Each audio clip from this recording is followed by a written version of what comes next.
Sir, I'm calling the police right now. I don't know what you think you're doing, but you don't belong here. That was the first sentence Karen ever directed at me. No hello. No can I help you? Just a full-volume accusation hurled across a driveway while I was holding a screwdriver and a fresh deadbolt. She had no clue I'd just bought the entire duplex she lived in. Didn't realize I'd closed on it 2 days prior. Didn't know I was there replacing the locks to begin light renovations before renting out the other unit. Nope. All she saw was a black man in a hoodie touching a door in her neighborhood. And the kicker? She didn't just call the cops. She hid behind her mailbox with her phone out, narrating like she was on National Geographic. This male individual appears to be attempting a break-in. I think he's on something. Her hands trembled as she live-streamed. Mine didn't, because I knew what she didn't. She was reporting her new landlord. It had been a peaceful Saturday morning until her voice cut through it. Birds chirping, sun shining. The vibe was fresh start perfect.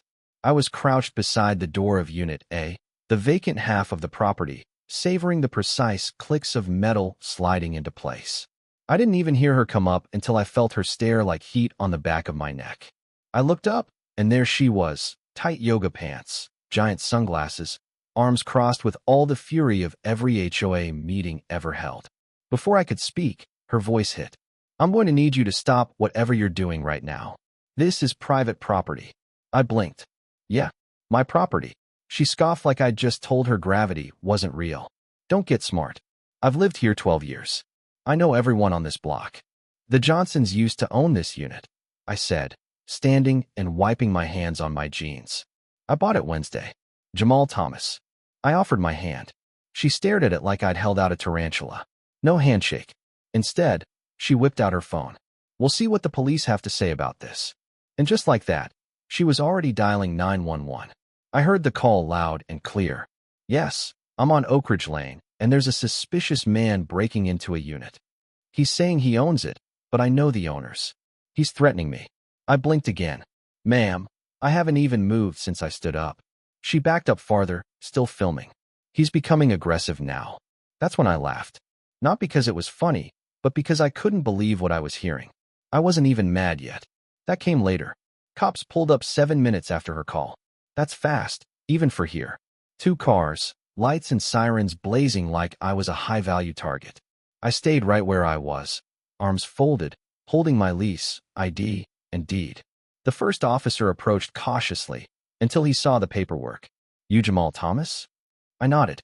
He looked over the documents, title, license, email chain from my realtor. Then he glanced up with a faint smile. You were on Channel 8 last month, right?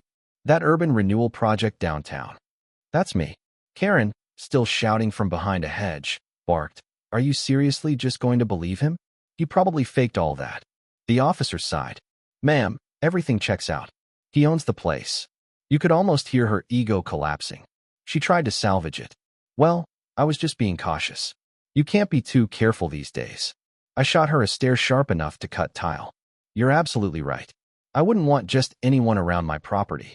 I dragged out that last word on purpose. She froze, mouth half open, rebooting her internal software. Then she paused. Wait, you said your property. Do you mean both sides? I nodded. Units A and B, whole thing's mine. I dangled the keys from my fingers with a grin. And if I'm not mistaken, you live in Unit B. Which makes me, technically, your landlord. Silence. You could almost hear her pride shatter. She looked like someone had told her the sky was a lie. Her face went bright red, trembling somewhere between rage and humiliation. She tried to form words, but came up empty. Then she turned and stormed back toward her door without saying another thing. The cops gave each other a look and left, shaking their heads. I went back to swapping the lock, humming now. But I knew it wasn't over. People like Karen don't retreat quietly. I could feel it coming. Sure enough, 20 minutes later, I found a note, handwritten, crammed under my windshield wiper. It said, you may own the place, but that doesn't mean you're wanted here. People like you destroy communities. I read it twice, then laughed. Of course there was no signature. But I already knew who it was. Karen's handwriting had that telltale rage. Angry cursive, like each letter was elbowing the next. I filed it, snapped a pic for the record, and headed to Home Depot for more supplies. It crossed my mind. Might be time to get cameras set up sooner than planned. That night, Lying in bed in my modest townhouse across town, I replayed the day. Her voice, sharp and piercing. Her expression when she realized I was her landlord. The way she crumbled when the cops didn't back her up. It wasn't just racism. It was control. Entitlement. The kind that digs in deep. And while I didn't ask for this mess, I had a gut feeling Karen wasn't backing off. Entitled folks don't handle comeuppance well. They don't retreat, they reload. And something told me Karen had a stockpile of petty ready to go. What she didn't know, I've handled worse. I've survived the cutthroat world of real estate and city politics. I once evicted a guy who faked his own death. I could handle Karen. Honestly, I kind of welcomed it. Because this wasn't just about owning property now. It was about reminding someone like her of a place she hadn't visited in years. Reality. The morning after the locks were changed, I rolled up expecting peace. Maybe even a cold smile of fake civility. Instead, I found a note duct taped to Unit A's front door. Thick red marker, like someone was drafting a ransom letter. This neighborhood has standards. No soliciting. No unregistered business activity. We will report you. I took a picture and peeled it down, amused that "we" was clearly just Karen. The ink was fresh. She probably woke up with the sunrise, brewed a cup of rage, and got right to work. I hadn't even moved in. Just knowing I owned the place had her spiraling like a blender with the lid off. I stepped into the backyard to check the grass. It needed work. And there she was, perched on her porch, reading a thick romance novel, eyes peeking just over the edge like a prison guard watching a lifer. I gave her a courteous nod. She didn't return it. Instead, she pulled out her phone and started filming, again, with zero subtlety. I heard her mutter, loitering, "This is being documented." I waved. She yanked the phone down like a teen who just got caught on Snapchat. Petty wasn't just in her DNA, it was her full-time job. By the weekend, my quiet little renovation had turned into a full-on sitcom. Saturday, she called the HOA to report unauthorized structural changes. I'd replaced a doorknob and swapped a cracked light fixture. Apparently, in Karen's world, that equaled demolishing the block. That afternoon, I caught her digging through my recycling bin, elbows deep in trash like a raccoon in a clearance bin. I stepped out with a soda and said, "Looking for something, Karen?" She jolted, shouting, "You're violating disposal guidelines. These are plastic caps. They go in a different container." She held one up like it was a piece of state evidence. I sipped and said, "You're welcome to sort it if it matters that much." She didn't answer, just stormed off like I'd insulted her entire bloodline. By Monday, she kicked it up a notch. I got a formal HOA letter in the mail. The envelope felt like it had been sealed with bitterness. Inside, $200 fine for improper parking and exterior clutter. The parking? My contractor's van had one wheel on the grass. The clutter? A single ladder leaning against the house for 10 minutes while cleaning the gutters. I couldn't stop laughing. It was like watching someone try to make blinking illegal. I called the HOA to clear it up. Turns out Karen had filed 5 separate complaints, each under a different alias. K. Smith. K. Rinshaw. Concerned resident number 4. Subtlety was not her weapon of choice. And I knew. I couldn't just sit back. That's how people like her win. They exhaust you until you fold just to have peace. But I don't fold. So I rang up a buddy who does landlord-tenant law and HOA cases. He laughed a full minute after I explained, then said, "Document everything. I mean everything. She's already stepping in it. You just wait for the slip." That was all I needed. That night, I put up high-def security cameras all around the property, visible enough to send a message, subtle enough to make her spiral. Next morning, she stood on her porch, glaring at them like I'd mounted sniper rifles aimed at her conscience. Just to turn the screws a bit more, I left her a housewarming gift. Tapped gently on her door, left a basket of muffins with a handwritten note. Looking forward to a peaceful tenant-landlord relationship. If you need anything, please reach out via official communication channels. Warm regards, Jamal. The basket sat untouched for 4 hours. By sunset, it vanished. I like to imagine her eating the muffins while aggressively Googling how to file harassment complaints that wouldn't get laughed out of court. But Karen wasn't done. Not even close. Thursday, I got another HOA notice, this time for violating exterior design uniformity. Apparently, my welcome mat wasn't approved. The one that read, "Come back with tacos." So I swapped it for one that said, Karen lives next door. Wave with caution. Within 2 hours, another notice arrived. Inappropriate decorative signage. I left it there. Then came the piece de resistance. Friday morning, my contractor called. Someone had jammed 2 garbage bins against the side gate, clearly trying to block backyard access. We moved them. I checked the footage. There she was, 6:13 a.m., in pajamas and slippers, dragging bins like she was hiding sacred relics. She paused to glare at the camera, then kept going like she was in a bad spy flick. I saved the video, labeled it karentrash.mov, emailed it to myself just in case. That evening, another HOA notice. Suspicious tenant activity. Seriously, Karen had now accused me of being shady on my own property.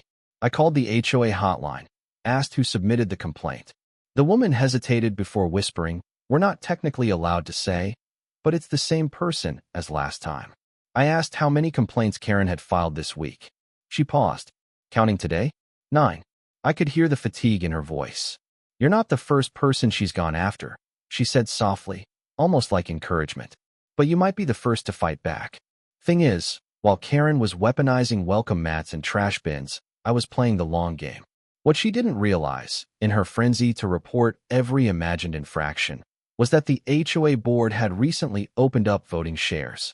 Several longtime owners were fed up with Karen and ready to cash out.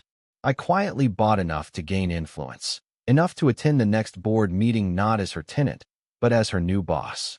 Just like that, her private war turned into something bigger. Karen thought she ruled the block. She never noticed the rules had already changed, and she was now playing against someone who knew them inside and out. The HOA meeting was set for Thursday at 6 p.m. I showed up at 5:55, coffee in hand, crisp button-down shirt, casual smirk. The room was a beige box lit by flickering fluorescence, with a table that looked like it had seen decades of passive aggression. 6 board members sat around it. 3 of them I'd already met quietly while buying up their shares. Some gave me a nod. Others looked curious. No sign of Karen yet, but she always showed. People like her never miss a chance to assert control, especially when it's slipping. At 6:02 sharp, she strutted in, giant sunglasses on indoors, cloudy day outside, gripping a reusable water bottle like it was her defense brief. Her posture screamed confidence, but her jaw was tight. She spotted me instantly, froze, blinked like her brain short-circuited. Mouth opened, no sound came out. I sipped my coffee, gave a polite nod. She ignored it, grabbed a seat, pretended to study the agenda like it was top-secret intel. Steve, the board president, a retired guy with the patience of a monk and the hearing of a boulder, started the meeting with the usual stuff. Minutes, budgets, whatever. Karen kept glancing over at me like I was a mirage. When excessive complaints came up on the agenda, she shifted in her seat. The room hushed. Steve cleared his throat. "Before we get into that," he said, "we'd like to welcome our newest board member." Then turned to me. Jamal Thomas, who recently acquired shares from Mr. and Mrs. Rodriguez. Heads turned. Karen's practically spun. She gasped. "I'm sorry, what?" she snapped. He's on the board?" Her voice cracked halfway through. Steve didn't flinch. "That's correct. Mr. Thomas now owns 15% of the voting shares and is fully entitled to board participation." Karen stared at me like I'd torched her herb garden. I gave her a smile. "Happy to help. I'm just really into building communities that actually function." Karen didn't say a word for nearly 10 minutes, but you could see her hanging on by every thread of brittle pride she had left. Then things started to spiral when the topic shifted to her nonstop complaints. Steve pulled out a thick stack of papers. "Karen, in just the last 2 weeks, you filed 14 formal complaints, 10 of them targeting a single resident, Mr. Thomas." Karen pointed a finger. "He's not just a resident. He's a landlord, and he's disrupting the peace." Steve didn't blink. One of the complaints was about a doormat. Another? A garden hose that wasn't rolled up. "You filed one because he installed a security cam on his own house. These don't qualify as violations, and it's draining board resources." She opened her mouth to argue, but I stepped in, calm and steady. "Just to clarify, the hose was curled because I was watering the lawn, which, shocking as it is, still isn't illegal." Someone at the far end of the table let out a chuckle. Karen turned bright red. "This is inappropriate. He's clearly hostile and biased." I leaned back. "I've kept thorough records. Every note, every moved trash can, every alias you've used to file complaints. I've even got video. But I'd rather not escalate." We're all just here to make this place better, right? My tone was easy, but the message landed sharp. I wasn't here to be pushed around, and I sure wasn't here to play nice. Backed into a corner, Karen did what she always did, went full dramatic. She stood up, launched into a speech about how the neighborhood was slipping, how certain behaviors were taking over, and how standards were being abandoned. She never used a single racist word, but didn't need to. The coded language did the heavy lifting. The temperature in the room dropped. Someone down the table whispered, "Oh my God." Another just shook his head.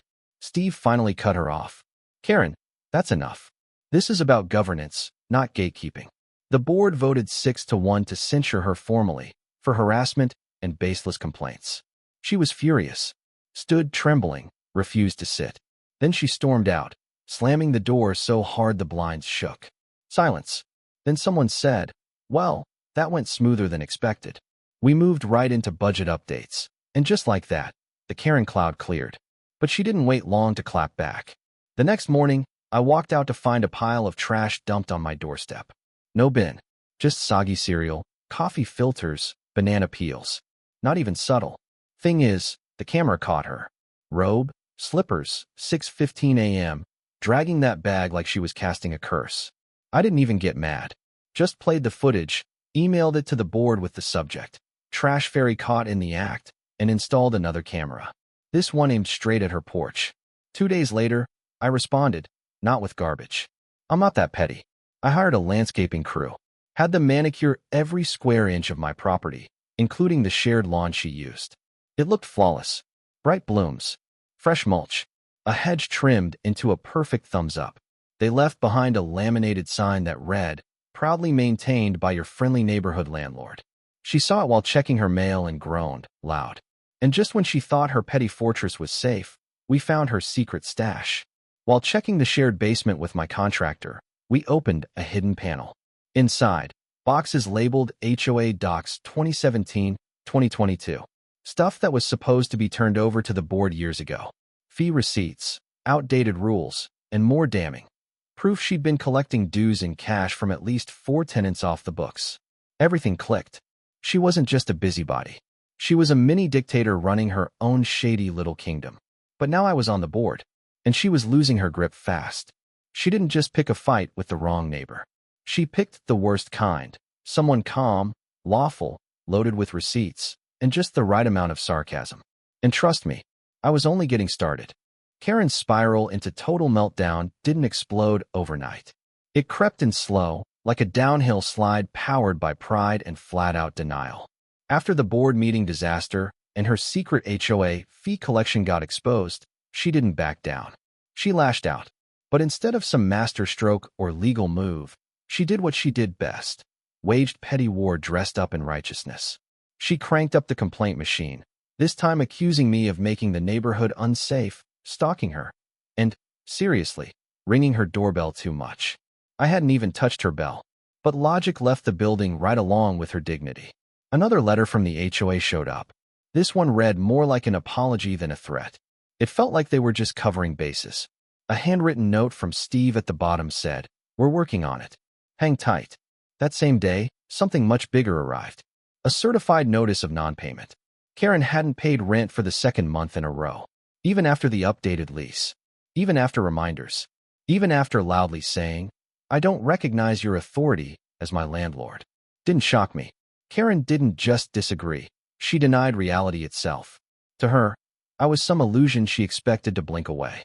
I served the official 15-day notice to pay or vacate, posted it neatly on her door. She saw it, ripped it down, stormed inside, and came back with her own handwritten counter. "I dispute this illegal attempt to remove a lawful tenant. You will be hearing from my attorney."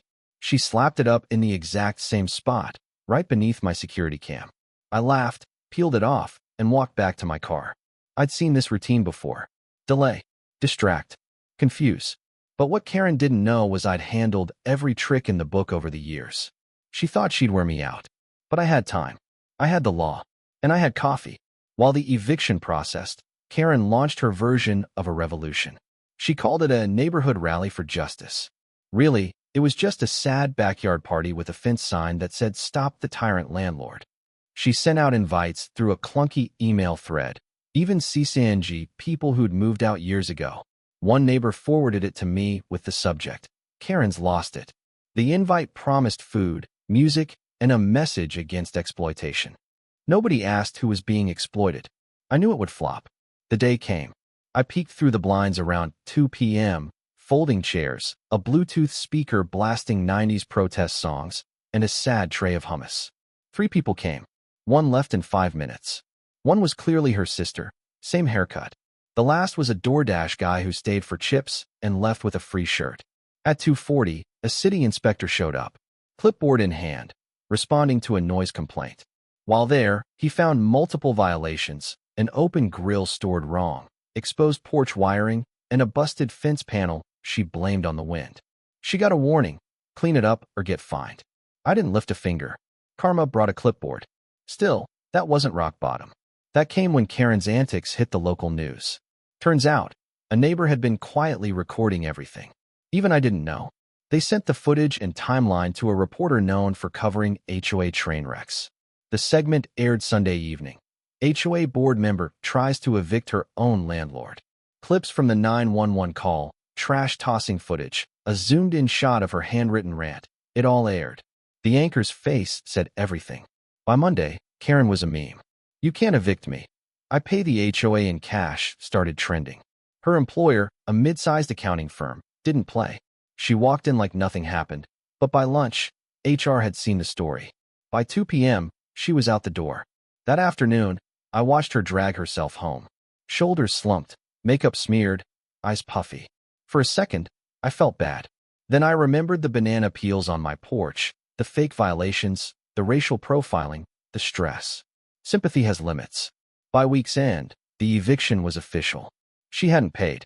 She hadn't offered any valid defense. And she hadn't made plans to leave. When the sheriff's notice went up, she ripped it down and screamed like the paper had betrayed her. I heard her yell from the other side of the duplex. "He's actually kicking me out," she sobbed on the phone. Slammed the door so hard it rattled. 2 days later, the moving truck came. A couple of tired guys showed up, took one look. She stared down at the pile of junk she hadn't bothered to pack and exchanged a look with the movers that screamed, "We don't get paid enough for this." The neighbors watched from their windows. Some even brought snacks like it was a parade. I didn't say a word while she loaded her things. No wave, no gloating. I just stood in the yard, pruning my hydrangeas while she shuffled back and forth with her boxes. At one point, she turned, eyes blazing with hate, and spat, "You're ruining this neighborhood." I snipped off a wilted bloom and said, "No, Karen. I'm saving it." She opened her mouth, but nothing came out. Just stormed off and slammed the truck's tailgate like it owed her rent. As the U-Haul pulled away, something amazing happened. The neighborhood lit up. People stepped out of their homes. Someone popped a bottle of champagne. A dad let his kids draw with chalk in the middle of the street. The ladies on the corner brought cookies. They called it Karen's farewell party, complete with a playlist. Hit the road, Jack played on loop. It felt like a storm had passed, and the sun had finally broken through. For the first time since I moved in, it actually felt like a neighborhood. What Karen didn't know was that I already had new tenants lined up. A polite young couple thrilled to move into a freshly updated unit with a landlord who actually fixed things and no HOA lunatic next door. The place looked better. So did the energy. The cameras stayed up, the lawn stayed green, and for the first time in forever, I slept without refreshing my inbox for complaint notices. Karen thought she could bully, stall, and twist her way into power. But in the end, her whole scheme crumbled under its own ridiculous weight. The same entitlement she used to control others is what took her down. And me? I didn't just win. I got peace. The kind that drifts in like a breeze after a brutal heat wave. With her gone, the duplex exhaled. I could walk the yard without scanning windows for angry stares. No more surprise letters stuffed in my mailbox. No trash mysteriously dumped on the lawn. Number 6 a.m. trashcan crusades. No whispery rants about unauthorized hose placement. Just sunshine, stillness, and the sound of a neighborhood remembering how to breathe. The new tenants moved into Unit B a week later. Marcus and Tasha, both teachers in their late 20s, had been couch surfing since their last building was sold out from under them. They were kind, low-key, and beyond grateful to finally have a home. On move-in day, They brought brownies and asked if there were any local HOA nightmares to watch out for. I grinned and said, "The last one just left. You're safe now." Tasha laughed and said, "Well, bless whoever got rid of her." I smiled and said amen. In the weeks that followed, the whole block changed. People who once kept to themselves started chatting again. Lawn chairs reappeared. Kids played freely, chalking up the sidewalks without fear. Mrs. Ling, who'd kept to herself for years, started a community garden in her front yard. Not a single complaint was filed. It felt like the whole place had snapped out of a long spell. A few neighbors even thanked me quietly for making it through the Karen war. One joked about installing a plaque. Someone else passed out Karen-free zone stickers like party favors. It was ridiculous and completely perfect. Then out of nowhere, a podcast producer reached out. Apparently, the local news clip had blown up way past our little cul-de-sac. Someone forwarded it to a hit show that focused on real-life neighborhood feuds and petty drama. The host wanted to interview me, loved the footage, and pitched an episode called "How to Evict Your Own Karen." I hesitated at first. I'm not exactly a spotlight guy. But then I thought about everything. Every false report, every bizarre violation, every bit of stress she brought into my life because she couldn't stand the idea of me owning the place next to hers. And I thought, yeah, this story deserves to be heard. The podcast was a hit. I told it all, start to finish, from the first time she called the cops on me for changing my own locks to the final truck pulling away and the block party that followed. I shared voice recordings, HOA letters, and even played the audio of her trash-dumping meltdown while the host nearly choked from laughing. It hit 1 million streams in a week. Suddenly, my inbox flooded with messages from people all over the country. One guy said his neighbor tried to sue him for hanging wind chimes. Another was fined by his HOA for planting the wrong kind of tulip. Misery really does love company. A few weeks after the podcast dropped, I was out on the porch, sipping iced tea and soaking in the quiet, when a man started walking up the driveway. Tall guy, maybe in his early 50s, graying hair, slight limp. Looked familiar, but I couldn't place him right away. He stopped halfway up and asked, "You Jamal?" I nodded. He reached out a hand and said, "Name's Dave. I'm Karen's ex-husband." I blinked. "Seriously?" He chuckled. "Yup, caught your podcast. Knew that voice before I even heard the name. Had to come shake your hand. You pulled off something I never could. You survived her and came out on top." I didn't know what to say, so I handed him a chair and poured another glass of tea. We ended up trading war stories for over an hour. Turns out, he'd left her 5 years ago after a decade of walking on eggshells. He said the HOA obsession wasn't new. She'd always treated community rules like scripture. Once tried to fine a 6-year-old for riding a tricycle on a walkway. "You know," he said, "she wasn't always like that. Not exactly normal, but tolerable. At some point, the rules became her gospel. And if you didn't kneel, you were the enemy." I asked if he knew where she'd gone after the eviction. He shrugged. "Probably her sister's. Same DNA, different font." That night, I sat back on the porch, watching the sky fade to purple, and felt something I hadn't in months. Genuine peace. The kind that sinks into your bones when you know you stood your ground and didn't lose yourself doing it. Karen had twisted the truth, tried to cast me as the villain. But the footage spoke louder. The facts stood firm, and I never had to stoop. That mattered. Weeks rolled by, and life found its rhythm again. I almost forgot what chaos felt like. Until one quiet Sunday, a sleek black SUV crept down the road and pulled into the driveway across from mine. The house had sat empty for months, foreclosure, newly flipped. A sold sign rested at the edge of the yard. From the porch, I watched the SUV door swing open. Out stepped Karen. Sunglasses, tight ponytail, clipboard in hand. She scanned the yard like a general arriving at the front lines. My heart didn't race. I didn't tense up. I just leaned back in my chair and watched. She hadn't spotted me yet. Too busy measuring the porch, probably mentally arranging her flower pots and fake community watch signs. But I knew, sooner or later, she'd turn, see me across the street, and feel the floor drop. I wasn't worried. I picked up my phone and made a call. "Hey, Steve," I said when he picked up. "Guess who just moved in across from me?" Silence, then a groan. "You've got to be kidding." I laughed. "Wish I was. Looks like part 2's kicking off." Steve sighed. "Want me to pull the complaint forms?" I grinned. "Nah, not yet. Let's see how long it takes her to figure out I bought that house too."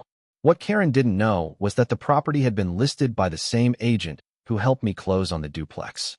After it sat untouched for weeks, I quietly submitted an offer under a business name. Didn't even plan on moving forward. Not unless the stars gave me a reason. And right now, they gave me the best reason of all. This time, I wasn't her landlord. I was her neighbor. And this game was just getting started.